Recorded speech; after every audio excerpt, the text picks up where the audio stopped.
Senhor, nosso Deus e nosso Pai. Aqui está seu filho que vai trazer a sua palavra, Senhor. Venha usar ele com poder e autoridade nessa noite, Senhor. Hoje é um dia de Santa Ceia, Pai. Que possamos refletir nas nossas vidas, Senhor. Pedir perdão, Senhor. Hoje é o dia do perdão, Senhor. Que possamos refletir, Senhor, diariamente. Porque pecamos contra ti 24 horas, Senhor. Senhor, ouça o seu filho, Senhor. Se for correção, venha nos corrigir. Mas venha com refrigério, com gosto em cada coração aqui nessa noite. É o que nós te pedimos e te agradecemos. Receba o Senhor com as palavras bem fortes, né?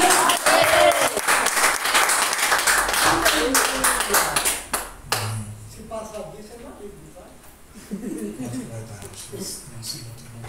Vai dar 9 horas. 50.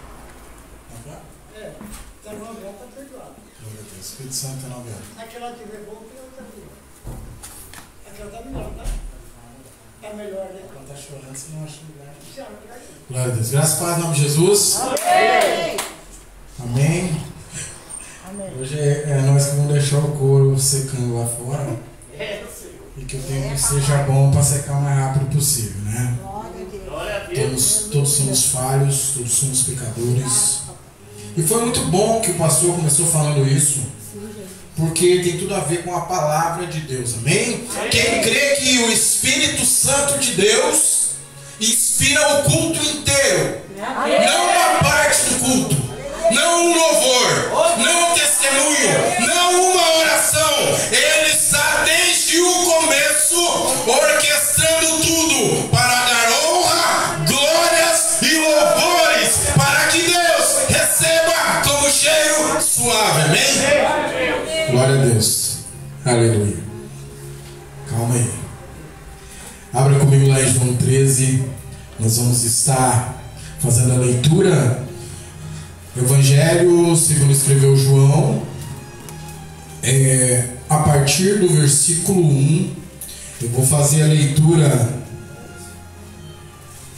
do versículo 1, eu não sei até onde, mas é João 13, do versículo 1, alguma coisa aí, vamos lá, não lembro agora. Depois dessa palavra, glória a Deus, eu não lembro que vai dar isso aqui. Me perdoe, queridos, eu estou meio sem voz, minha garganta ainda não está boa, mas pela misericórdia de Deus vai dar tudo certo. Estou tossindo também, irmão. Também estou. Glória a Deus. Todos acharam? Amém. Aleluia. A palavra do Senhor diz assim: ora, antes da festa da Páscoa, sabendo Jesus que já era a sua hora de passar deste mundo para o Pai, como havia amado os seus que estavam no mundo, amou-os até o fim. E acabada a ceia, tendo já o diabo posto no coração de Judas Iscariotes, filho de Simão, que o traísse. Jesus, sabendo que o Pai tinha depositado nas suas mãos todas as coisas, e que havia saído de Deus e ia para Deus, levantou-se da ceia, tirou as suas vestes e, tomando uma toalha, cingiu-se. Depois deitou água numa bacia e começou a lavar os pés aos discípulos e a enxugar-lhes com a toalha com que estava cingido. Aproximou-se, pois, de Pedro, Simão Pedro, que lhe disse: Senhor, tu lavas-me os pés a mim? Jesus respondeu e disse: o que eu faço não sabes tu agora, mas tu saberás depois. Disse-lhe Pedro: nunca me lavará os pés. Jesus respondeu: se eu não te lavar os pés, não tens parte comigo. Então Simão Pedro disse: Senhor, não só os meus pés, mas também as mãos e a cabeça. Disse-lhe Jesus: aquele que está lavado não necessita de lavar senão os pés, pois no mais todo está limpo. Ora, vós estáis limpos, mas não todos, porque bem sabia ele quem o havia de trair. Por isso disse: nem todos estáis limpos. Depois que lhes lavou os pés e tomou as suas vestes, E assentou outra vez à mesa, disse-lhes: entendeis o que vos tenho feito? Vós me chamais mestre e senhor, e dizeis bem porque eu sou. Ora, se eu sou senhor e mestre e vos lavei os pés, vós deveis também lavar os pés uns aos outros. Repita comigo: vós deveis também lavar os pés uns aos outros. Porque eu vos dei o exemplo para que, como eu vos fiz, façais vós também. Amém? Pode ser assentado no glória a Deus, glorificando o nome do Senhor. Senhor nosso Deus e nosso Pai, Senhor, fala conosco, Pai, através da Tua palavra. Venha sobre nós com espírito de sabedoria e revelação, no pleno conhecimento do Teu Filho amado Jesus Cristo. Ilumina os olhos do nosso entendimento, Pai, para que nós possamos saber qual a real certeza da nossa vocação no Senhor e qual a esperança da glória que em Ti há de ser revelada. Senhor, nós pedimos neste momento que nenhuma palavra se perca, que tudo seja para edificação, consolação e exortação da Tua noiva. Amém. Glória a Deus. Quem está feliz com Jesus? Glória a Deus, aleluia. Glória a Deus. Hoje é dia de celebrarmos, né? Glória, glória a Deus. Aleluia. Irmãos, eu acredito que muitos de nós já lemos essa passagem, já ouvimos essa passagem, mas eu vou pegar pequenos tópicos aqui, porque interessante é o que o Senhor Jesus fez. E interessante é aquilo que Ele nos ensina. E Jesus, Ele é muito didático naquilo que Ele vai fazer, naquilo que Ele vai falar e naquilo que Ele vai ensinar, né? O professor Roger aí é professor, então ele sabe bem isso. Nós muitas vezes não sabemos. O mestre na palavra, ele sabe, né, ser um professor, saber ensinar. Então você tem vários métodos e meios para ensinar o povo. Mas uma coisa que Jesus ensina é o seguinte: o filho só faz o que vê o pai fazendo. O filho só faz o que vê o pai fazendo. Então, se tem algum filho de Deus aí que não está fazendo conforme a palavra, ele não está vendo o seu pai fazer. Amém? É muito simples, porém complexo. Mas vamos lá. Aleluia. Jesus, então, ele tinha acabado de ceiar. Amém? E Jesus está ensinando algo ali. Judas sai de cena, né? E Jesus, ele pega, ele tira as suas vestes, ele coloca uma toalha em volta da sua cintura, ele pega uma bacia, ele coloca água e ele começa a lavar o pé dos discípulos. Amém? Isso é um ato extremo de humildade. Isso é um ato que eu não sei se alguém já lavou seus pés. Eu já aconteceu de lavarem os meus pés. Eu me senti tremendamente constrangido de alguém lavar meus pés. Eu me senti muito reflexivo, pensativo. Eu falei: eu não sou digno que alguém lave os meus pés. E era em referência a esse ato que Jesus ensina. Aleluia. Para que por todos os meios o Evangelho chegasse na minha vida. E isso aconteceu lá no começo, quando estavam me apresentando o Evangelho. Eu me senti extremamente constrangido. E eu acredito que os discípulos também. Mas quando chega na vez de Pedro, né? Pedro vai retrucar, né? Então Pedro, ele solta a pérola. Ele diz assim: nunca me lavará os pés. Ou seja, em outras palavras, ele estava dizendo: eu não sei por que o Senhor está fazendo isso. Eu não entendo. E Jesus, ele tem muita paciência com Pedro. E Pedro era o mais corajoso. Com certeza todos os discípulos tinham essa dúvida. Mas como Pedro era o mais velho dos discípulos, sempre ele estava à frente de tudo. E Pedro, ele pergunta: né? Ele fala, ó, de maneira nenhuma você vai fazer isso comigo. Mas ele poderia ter completado, talvez. Ele poderia ter dito, né? Ou talvez no coração dele tivesse essa dúvida dizendo assim: de maneira nenhuma o senhor vai fazer isso, porque eu não entendo o que o senhor está fazendo. Me explica, eu quero entender isso.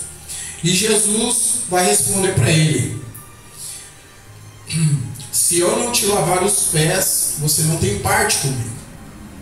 Ou seja, se você não participar deste ato aqui, você não pode participar das outras coisas. E aí Pedro fala: Senhor, então não lava só meus pés, lava desde o alto da cabeça. Mas a palavra de Deus, ela vai dizer aqui que Jesus está dizendo aqui: aquele que está lavado não necessita de lavar senão os pés, né? Então nós sabemos que para ser discípulo de Cristo, discípulo do Senhor, é necessário que passemos pelo batismo nas águas, que nada mais é como se fosse uma figura, ou como se fosse uma metodologia da gente entender que a partir daquele momento nós estamos sendo lavados, né? E com a nossa vida estamos limpos para andar em novidade de vida. É um simbolismo, na verdade, que se você tiver fé, com certeza não será só um banho. Aleluia. Tem pessoas que não entendem isso. Aleluia. Por que eu falei isso? Porque tem gente que não entende.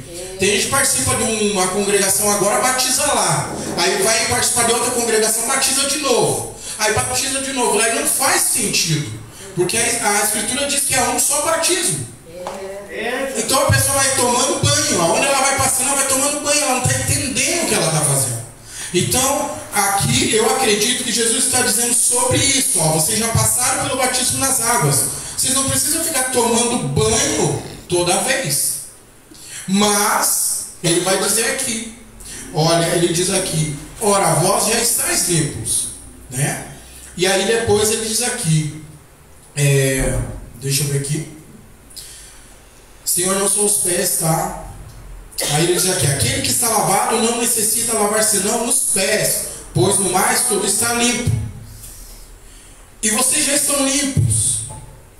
O que eu quero ensinar, agora chega o ponto que vai começar o entendimento mais importante e precioso da palavra.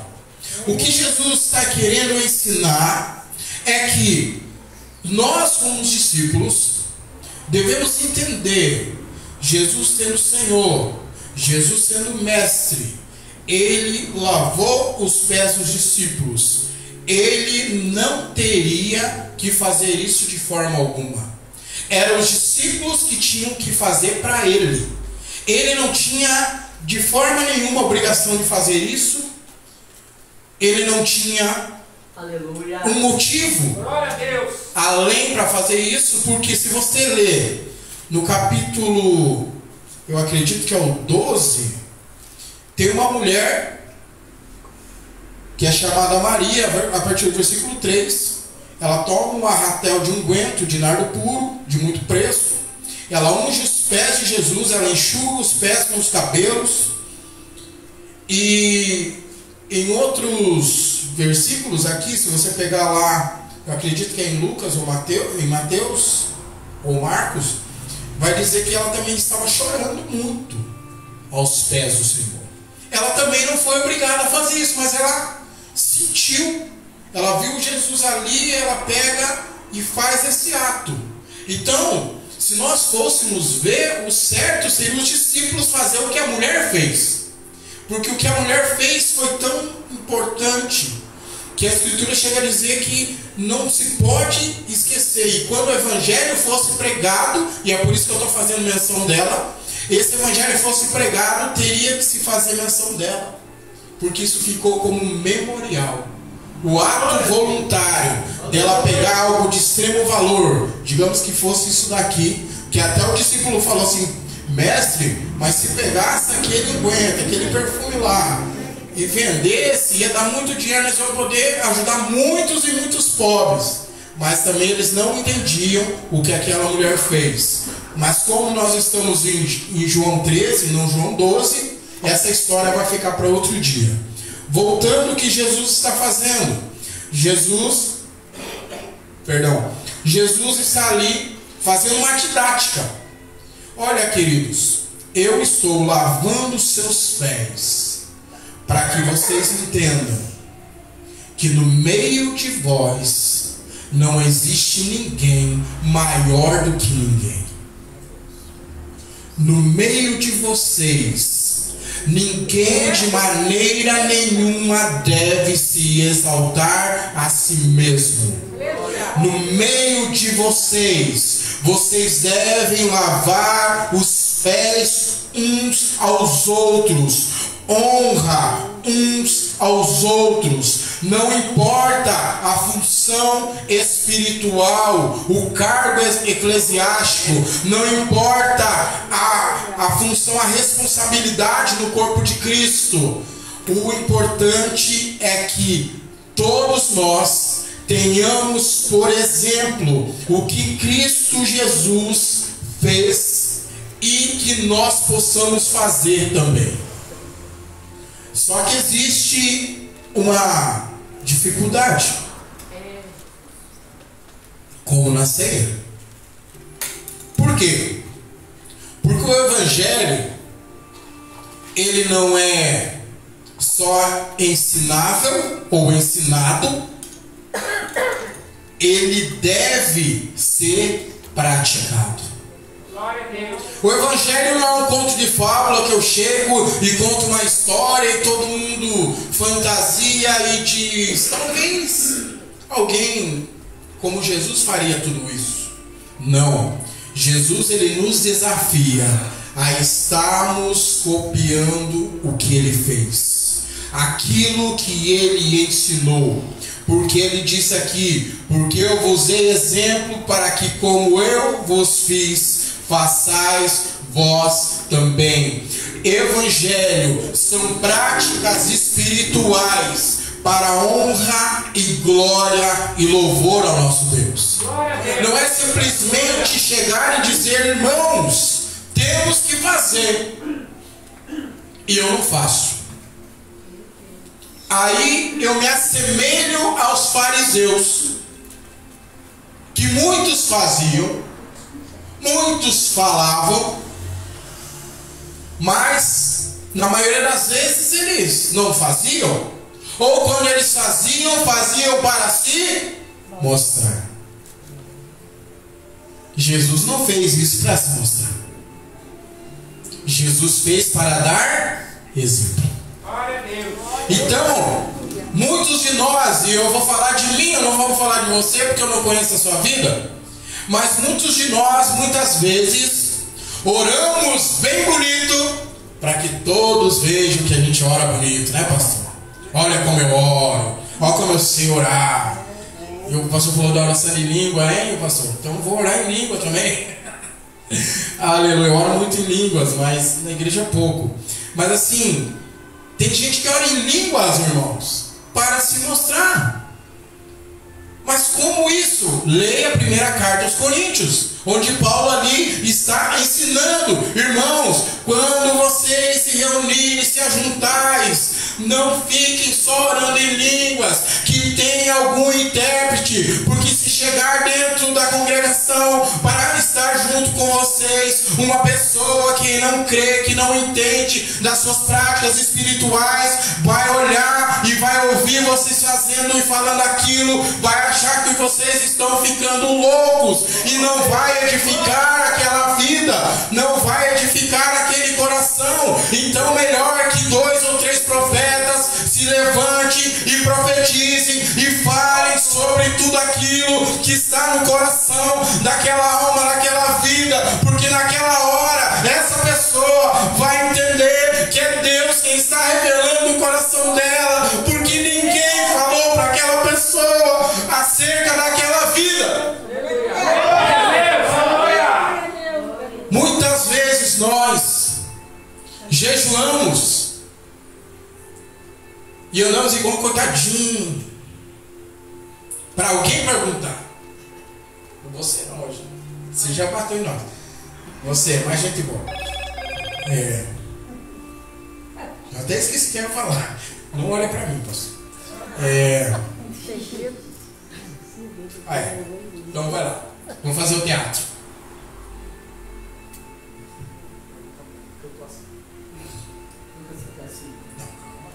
Por que você está assim? Estou jejuando. Estou de jejum. 12 horas sem parar. Nem água tomei. Desde a hora que eu levantei. Tá vendo minha fisionomia? Estou fraco. Estou em jejum. Quantos de nós fazemos isso? Quantos de nós estão em jejum? Agora Deus me ouve. Agora eu vou receber a revelação que ninguém recebeu. Que agora estou em jejum. Ativei o modo super crente. Saiadinho. Não tem criança aí. Alguns, ainda bem que né, as crianças não deram risada porque esse desenho não pode, né? Mas às vezes quando a gente estava no mundo, a gente assistiu. Depois não. Então o que acontece? Nós, irmãos, somos hipócritas muitas vezes. Usamos máscaras. Máscaras de crente. Máscaras de espirituais. Verdade. Às vezes eu quase não uso essa roupa, né? E já quase não serve, eu só tenho uma, mas não dá nada. Eu tento. Nascer, pelo menos eu venho uniformizado. Mas o que acontece? Eu não tenho dificuldade nenhuma, irmãos, de usar essa roupa ou não usar, isso é a mesma pessoa. Porque eu sou o que eu sou do Senhor.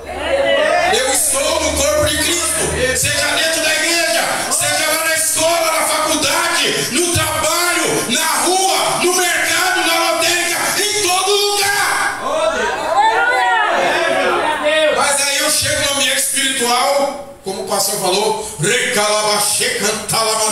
a paz do Senhor, meu irmão. Como é que você está? Dá uma glória comigo, vaso. Parece que você está passando tribulação, luta e prova. O que está acontecendo, vaso? E a vida do cara está uma desgraça. Desculpa a palavra.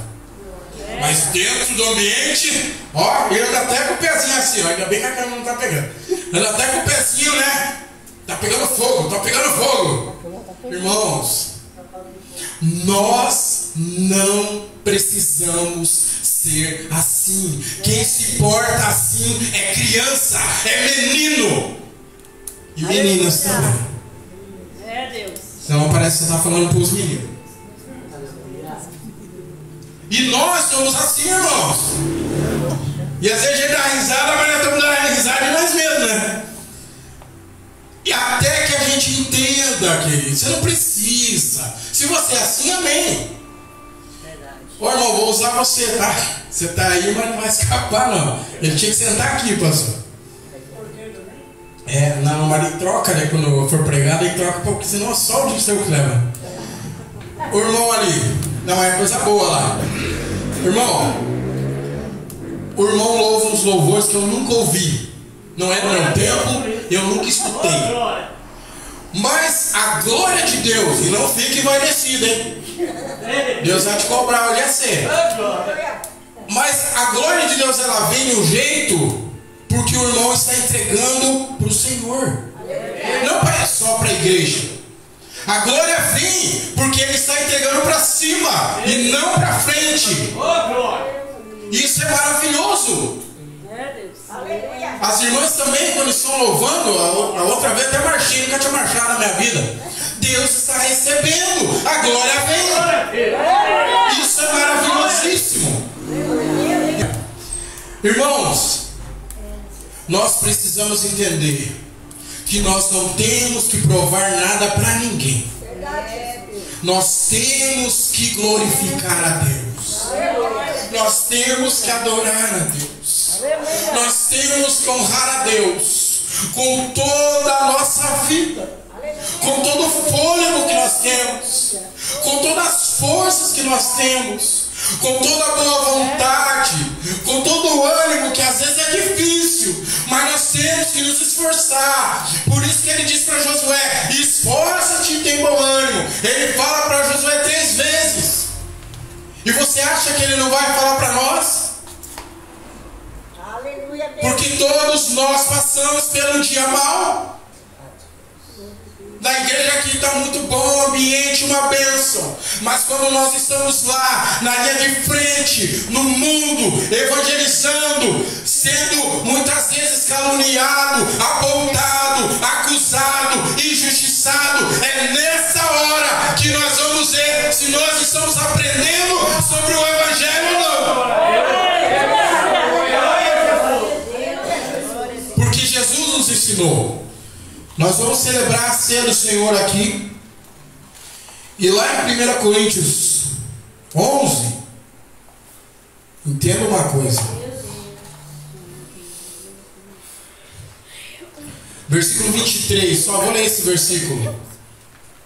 O Senhor diz assim: porque eu recebi do Senhor, Paulo está dizendo aqui, né? O que também vos ensinei, que o Senhor Jesus, presta atenção nisso aqui, ó. Que o Senhor Jesus, na noite em que foi traído, tomou o pão e deu Graças. O que Jesus nos ensina com a ceia? Não o que os irmãos vão explicar aqui, nós vamos entender o que nós estamos fazendo. É um outro ponto de vista pela palavra que nós estamos pregando. O que nós temos que fazer? Porque Jesus está ensinando a todo momento. Se Jesus na noite que foi traído pega um pão e dá graças, o que nós temos que fazer? Quando nos acusarem, nos traírem, nos apedrejarem, nos injustiçarem, injuriarem e todos os adjetivos ruins aí contra nós por causa da palavra de Deus, nós temos que dar graças a Deus, porque nós estamos no caminho certo, porque nós estamos vivendo o evangelho. Se você for traído e na hora você for querer pegar pedra, o evangelho não entrou em você, você não está sendo transformado pela palavra de Deus. Se na hora você sentir raiva, sentir vontade de devolver, é porque você ainda não foi transformado pela palavra de Deus.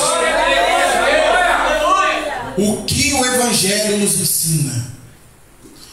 Que nós conservemos a paz que excede todo entendimento e o amor que excede todo entendimento no momento em que nós fomos traídos, porque nós vamos ser traídos.